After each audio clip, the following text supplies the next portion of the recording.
26 வருட நம்பிக்கை, லட்சக்கணக்கான சந்தோஷ திருமணங்கள். கல்யாணம்னாலே தமிழ் மேட்ரிமோனி தான். உங்கள் சத்யாவின் தமிழ் புத்தாண்டு சூப்பர் ஆஃபர். No compromise. உங்க சைடுலயும் எங்க சைடுலயும். It's a GT promise. GT Holidays, South India's #1 travel brand. வணக்கம். ஆதன் செய்திகளுக்காக நான் ஆர்த்தி. தமிழக சட்டமன்ற தேர்தலை ஒட்டி பாஜக வெளியிட்டுள்ள தேர்தல் அறிக்கை, திமுகவுக்கு பிரச்சாரம் செய்ய கெஜ்ரிவால் வருகை, பிரதமர் மோடியின் தமிழ் புத்தாண்டு வாழ்த்து போன்ற தகவல்கள் கொண்ட ஒரு சிறிய செய்தி தொகுப்பை இப்போது பார்க்கலாம்.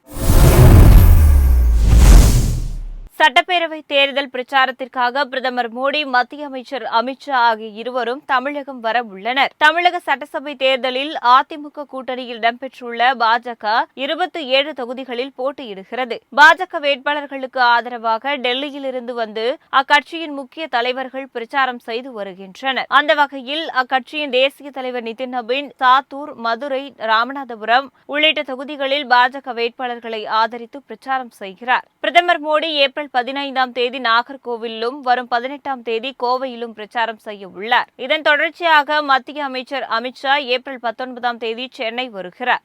ஆவடி தொகுதியில் போட்டியிடும் பாஜக வேட்பாளர் ராஜசிம்ஹா மஹிந்திராவையும், மயிலாப்பூரில் போட்டியிடும் தமிழிசையையும் ஆதரித்து அமித்ஷா பிரச்சாரம் செய்ய உள்ளார்.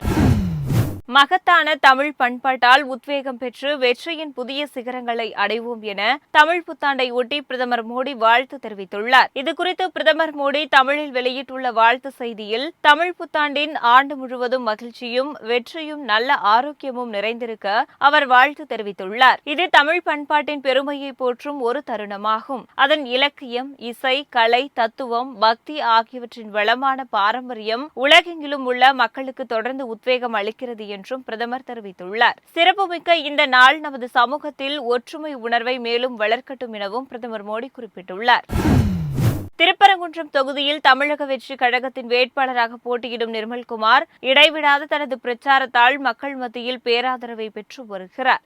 திருப்பரங்குன்றம் நகர பகுதியில் மட்டுமின்றி அதனை சுற்றியுள்ள கிராமப்புறங்களிலும் அவர் பம்பரமாக சுழன்று வாக்கு சேகரிப்பில் ஈடுபட்டு வருகிறார். பல இடங்களில் பொதுமக்கள் அவரது வருகைக்காக காத்திருந்து தங்கள் ஆதரவை தெரிவித்தனர். சிறுவர்களும் இளைஞர்களும் ஆடிப்பாடி மிகுந்த உற்சாகத்துடனும் நிர்மல்குமாரை தங்கள் பகுதிக்கு வரவேற்றனர். கடந்த காலங்களில் திருப்பரங்குன்றம் தொகுதியில் சட்டமன்ற உறுப்பினர்களாக இருந்தவர்கள் மக்கள் நலனை பற்றி சிறிதும் அக்கறையின்றி செயல்பட்டதாக குறை கூறினார். இந்த பிரச்சாரத்தின் போது அவருக்கு ஆளுயர மாலை அணிவித்து பொதுமக்கள் தங்கள் ஆதரவை தெரிவித்தார்கள். இளைஞர்களும் சிறுவர்களும் கட்சியின் சின்னமான விசிலை ஊதி தங்கள் மகிழ்ச்சியை வெளிப்படுத்தினார்கள்.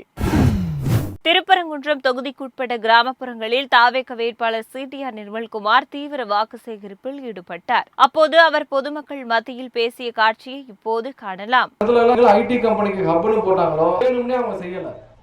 ஒரு மாசம் முன்னாடி நான் வந்து எல்லா இடத்தையும் சுத்தி பார்த்தேன். அப்ப இந்த ரயில்வே பாலத்தை பத்தி சொன்னாங்க. இங்க வந்து இந்த ரயில்வே பாலம் கீழே இருக்க பாலம் எங்களுக்கு வேண்டாம்னு சொன்னாங்களாம். இதை மூடுறதுக்கு அன்னைக்கே வந்து தம்பி எல்லாம் இருந்தாங்க. அப்பவே மத்திய அமைச்சருடைய ஆபீஸ்க்கு தொடர்பு கொண்டு என்ன பிரச்சனைன்னு கேட்டோம். அவங்களும் சொன்னாங்க, மூடணும், நமக்கு தேவையில்லை, மூடணும்னா மூடிடுவோம், அவ்வளவுதான், ஒண்ணும் இல்லை. மத்திய ரயில்வே அமைச்சகத்துக்கு ஒரு இன்ஃபர்மேஷன் மட்டும் கொடுத்துருவோம், நாங்க மூட போறோம்னு சொல்லிட்டு. மூடுறதுக்கு அவங்க கிட்ட ப்ராசஸும் கிடையாது, ப்ரொசீஜரும் கிடையாது. நம்ம தான் மூடணும். நமக்கு தொந்தரவா இருக்கா மூடிடுவோம், கொண்டு வந்தா மேல கொண்டு வா. அதுக்கு ஸ்கீம் இல்லையா, பிள்ளைகளுக்கு பாதுகாப்பு இல்லைன்னு சொல்லியிருக்காங்க. பாதுகாப்பு இல்லைன்னா நமக்கு தேவையில்லை, நமக்கு தேவை பாதுகாப்பு. பாதுகாப்பு இல்லைன்னா மூடிடுவோம். ஒவ்வொரு குடும்பத்திற்கும் 10,000 ரூபாய் வழங்கப்படும் என்பது உள்ளிட்ட பல்வேறு அறிவிப்புகள் பாஜகவின் தேர்தல் அறிக்கையில் இடம்பெற்றுள்ளன. தமிழக சட்டப்பேரவை தேர்தலை ஒட்டி புதிய யுகம் படைக்கும் தாமரை வாக்குறுதி 2026 எனும் தலைப்பில் பாஜக தேர்தல் அறிக்கையை மத்திய அமைச்சரும் முன்னாள் பாஜக தேசிய தலைவருமான JP நட்டா வெளியிட்டுள்ளார். அதனை பாஜக மாநில தலைவர் நயினார் நாகேந்திரன், பாஜக முன்னாள் மாநில தலைவர் தமிழிசை சவுந்தரராஜன் மற்றும் அண்ணாமலை உள்ளிட்டோர் பெற்றுக் கொண்டனர். பாஜகவின் தேர்தல் அறிக்கையில் அனைத்து குடும்ப தலைமை பெண்களுக்கு மாதம் 2,000 ரூபாயும், ஒவ்வொரு குடும்பத்திற்கும் ஒரு முறை 10,000 ரூபாயும் வழங்கப்படும் என அறிவிக்கப்பட்டுள்ளது. ஆண்டுதோறும் பொங்கல், தமிழ் புத்தாண்டு, தீபாவளி ஆகிய பண்டிகைகளுக்கு சிலிண்டர்கள், பெண்கள் பாதுகாப்பு 0 FIR, CCTV கண்காட்சி, பெண்களுக்கு 50 லட்சம் ரூபாய் வரை வட்டியில்லா கடன், தைப்பூசம் மாநில விழாவாக அறிவிக்கப்படும் என்பன உள்ளிட்ட பல்வேறு அறிவிப்புகள் இடம்பெற்றுள்ளன. கஞ்சா இல்லா மாநிலமே இலக்கு, சிறு விவசாயிகளுக்கு 50,000 ரூபாய் உதவி வழங்கப்படும் என்றும் பாஜக தேர்தல் அறிக்கையில் குறிப்பிடப்பட்டுள்ளது. மாநிலங்களுடன் உரிய ஆலோசனை செய்யாமலேயே தொகுதி மறுவரைக்கு ஒன்றிய பாஜக அரசு முயற்சி செய்வதாக முதல்வர் ஸ்டாலின் குற்றம் சாட்டியுள்ளார். இதுகுறித்து அவர் வெளியிட்டுள்ள வீடியோ பதிவில், தொகுதி மறுவரையறையால் தமிழ்நாடு பாதிக்கப்பட்டால் தங்களின் போராட்டம் மூலம் இந்தியாவையே திரும்பி பார்க்க வைத்து விடுவோம் என மத்திய அரசுக்கு முதல்வர் ஸ்டாலின் எச்சரிக்கை விடுத்துள்ளார். தமிழ்நாட்டிலிருந்து அனுப்பி வைக்கப்படும் எச்சரிக்கை இது. தேர்தல், ஆட்சி அதிகாரம் இதெல்லாம் எங்களுக்கு 2ஆம் பட்சம்தான். நாங்கள் சுயமரியாதைக்காரங்க. எங்களுக்கு கொள்கை தான் முக்கியம், மாநில உரிமைகள் தான் முக்கியம். அதுதான் பேரறிஞர் அண்ணாவும் முத்தமிழறிஞர் கலைஞரும் எங்களுக்கு கொடுத்துட்டு போன உயிர் கொள்கை. தமிழ்நாட்டுக்கு தவறடிச்சிட்டு வழக்கம் போல் சும்மா கடந்து போக நினச்சா நடக்கிறதே வேற. சட்டமேதை அண்ணல் அம்பேத்கர் அவர்களின் பிறந்தநாளில் அவர் மேல் ஆணையாக சொல்கிறேன், தமிழ்நாடு பாதிக்கப்பட்டால் இந்தியாவையே திரும்பி பார்க்க வச்சுடுவோம். மாண்புமிகு பிரதமர் மோடி அவர்களே, மீண்டும் சொல்கிறேன், இது தமிழ்நாட்டிலிருந்து உங்களை நோக்கி விடுக்கப்படக்கூடிய இறுதி எச்சரிக்கை. Tamil Nadu will fight, Tamil Nadu will win. Tamil Nadu போராடும், தமிழ்நாடு வெல்லும்.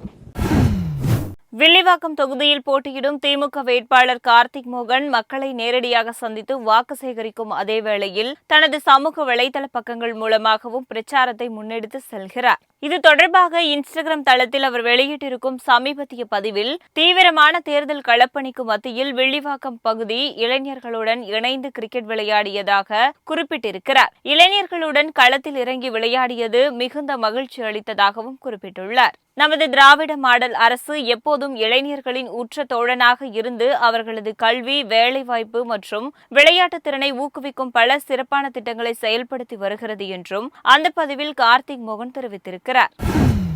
தொகுதி மறுவரையறை விவகாரத்தில் ஒன்றிய பாஜக அரசு அவசர கதியில் செயல்படுவதாக முதல்வர் ஸ்டாலின் கண்டனம் தெரிவித்துள்ளார். பாஜக அரசின் இந்த செயலை கண்டித்து தமிழ்நாடு தெருவில் இறங்கி போராடும் எனவும் எச்சரித்துள்ளார். இது தொடர்பாக முதல்வர் வெளியிட்டுள்ள வீடியோ பதிவில், தொகுதி மறுவரையறை மசோதாவை கொண்டு வருவதற்காகத்தான் அவசரமாக நாடாளுமன்றத்தை கூட்ட பாஜக அரசு திட்டமிட்டிருப்பதாகவும் தெரிகிறது.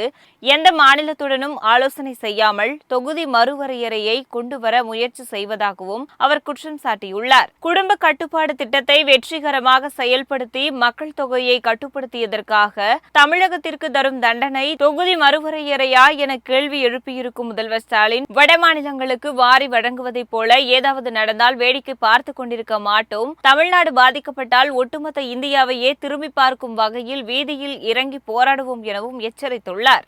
மாநில உரிமைகளை படுகொலை பண்ணியிருக்காங்க. இந்த டீலிமிட்டேஷனை எப்படி பண்ண போகிறாங்கன்னு தெரியல. அந்த சட்ட திருத்தம் என்ன என்பது பற்றி இதுவரை எந்த விளக்கத்தையும் கொடுக்காமல் இருக்காங்க. இவங்க இப்படி மறைச்சு பண்ணுறாங்கன்னா கண்டிப்பாக ஏதோ பெரிய ஆபத்து இருக்குன்னு எல்லாருக்குமே அந்த சந்தேகம் வலுவடையுது. தென் மாநில மக்கள் பெரும் அச்சத்தில் இருக்காங்க. நான் ஒன்றிய பாஜக அரசுக்கும் மாண்புமிகு பிரதமர் மோடி அவர்களுக்கும் இந்த நேரத்தில் முக்கியமாக ஒன்று சொல்லிக்கிறேன். நடக்க இருக்க நாடாளுமன்ற கூட்டத்தொடரில் எங்கள் எம்பிக்கள் கலந்துப்பாங்க. தமிழ்நாட்டை பாதிக்கிற மாதிரியோ வட மாநிலங்களுக்கு அரசியல் வலிமையை மேலும் வாரி வழங்குகிற மாதிரியோ ஏதாவது நடந்தால் தமிழ்நாட்டில் இருக்க நாங்கள்லாம் பார்த்துட்டு சும்மா இருக்க மாட்டோம். தமிழ்நாடு ஸ்தம்பிக்கும். தமிழ்நாடு தனது எதிர்ப்பை கடுமையாக காட்டும். தேர்தல் நேரம் பார்த்து கமுக்கமாக தொகுதி மறுவரையறையை முடித்துவிடலாம் என எண்ணாதீர்கள். பழைய திமுகவை இந்தியா திரும்பி பார்க்க வேண்டியிருக்கும். தமிழ்நாடு பாதிக்கப்பட்டால் ஒட்டுமொத்த இந்தியாவையும் திரும்பி பார்க்க வைப்போம் என்றும் ஒன்றிய பாஜக அரசை முதல்வர் ஸ்டாலின் மிக கடுமையாக எச்சரித்துள்ளார். தமிழகத்தில் எடப்பாடி பழனிசாமி தலைமையில் இரட்டை இன்ஜின் அரசு அமைய வேண்டும் என பாஜக நிர்வாகிகளிடம் பிரதமர் மோடி வலியுறுத்தியுள்ளார். தமிழக சட்டப்பேரவை தேர்தலில் என்டிஏ கூட்டணி கட்சி வேட்பாளர்களை ஆதரித்து பிரச்சாரம் செய்ய பிரதமர் மோடி ஏப்ரல் 15ஆம் தேதி தமிழகம் வருகிறார். இதனையொட்டி தமிழக பாஜக பூத் கமிட்டி நிர்வாகிகளுடன் பிரதமர் மோடி காணொலி வாயிலாக விரிவான ஆலோசனை நடத்தினார். அப்போது கட்சி நிர்வாகிகளிடம் பேசிய பிரதமர், மத்தியில் பாஜக ஆட்சிக்கு வந்த பிறகுதான் தமிழகத்திற்கு ஒரே நேரத்தில் 11 மருத்துவக் கல்லூரிகள் கொண்டுவரப்பட்டன என்றும் பாம்பன் பாலம் புதிய தொழில்நுட்பத்துடன் மாற்றி அமைக்கப்பட்டதாகவும் சுட்டிக்காட்டினார். தமிழகத்தில் எடப்பாடி பழனிசாமி தலைமையிலான இரட்டை இன்ஜின் அரசு அமைய வேண்டும். அப்போதுதான் மாநிலத்தின் வளர்ச்சி இரட்டிப்பாகும் என்பதையும் மக்களிடம் எடுத்து சொல்ல வேண்டும் என பாஜக நிர்வாகிகளுக்கு பிரதமர் மோடி அறிவுறுத்தினார்.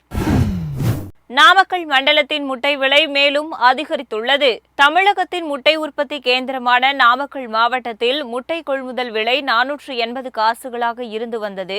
இதற்கு மத்தியில் நாமக்கல்லில் நடந்த தேசிய முட்டை ஒருங்கிணைப்பு குழு கூட்டத்தில் அதன் விலையை அதிரடியாக 20 காசுகள் உயர்த்த முடிவு செய்யப்பட்டது.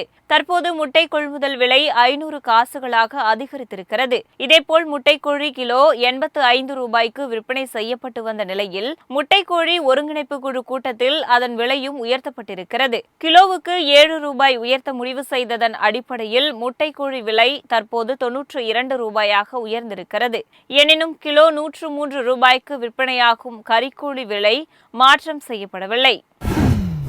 கும்பகோணத்தில் திமுகவினருக்கும் விஜய் கட்சியினருக்கும் இடையே ஏற்பட்ட மோதலில் 3 பேர் காயமடைந்தனர். கும்பகோணம் தொகுதியில் 4வது முறையாக போட்டியிடும் திமுக வேட்பாளர் அன்பழகனுக்கு ஆதரவாக தூக்கம்பாளையம் தெருவில் அந்த கட்சியினர் பிரச்சாரம் செய்து கொண்டிருந்தார்கள். மாநகராட்சி துணை மேயர் தமிழழகன் உள்ளிட்ட ஏராளமானோர் இதில் பங்கேற்றனர். அப்போது வாக்காளர்களுக்கு 8000 ரூபாய் மதிப்பிலான கூப்பன்கள் வழங்கப்பட்டு திமுகவிற்கு மட்டுமே வாக்களிக்க வேண்டுமென பிரச்சாரம் செய்யப்பட்டதாக கூறப்படுகிறது. இது பற்றிய தகவல் அறிந்ததும் அங்கு விரைந்து சென்ற தாவேகாவினர் திமுகவினர் வைத்திருந்த கூப்பன்களை பறிமுதல் செய்திருக்கிறார்கள். இதனைத் தொடர்ந்து இரு தரப்புக்கும் இடையே கைகலப்பு ஏற்பட்டிருக்கிறது. துணை மேயர் தமிழழகன் தாவேக மாவட்ட செயலாளரின் ஆதரவாளர் அணிந்திருந்த தங்க சங்கிலியை அறுத்து அவரை தாக்கியதாகவும் கூறப்படுகிறது. இதனைத் தொடர்ந்து அவரை கைது செய்ய வலியுறுத்தி தாவேகாவினர் காந்தி பூங்கா முன்பாக ஆர்ப்பாட்டத்தில் ஈடுபட்டதால் பரபரப்பு அதிகரித்தது. பின்னர் காவல்துறையினர் தலையிட்டு சமாதானம் செய்ததால் பிரச்சினை முடிவுக்கு வந்துள்ளது.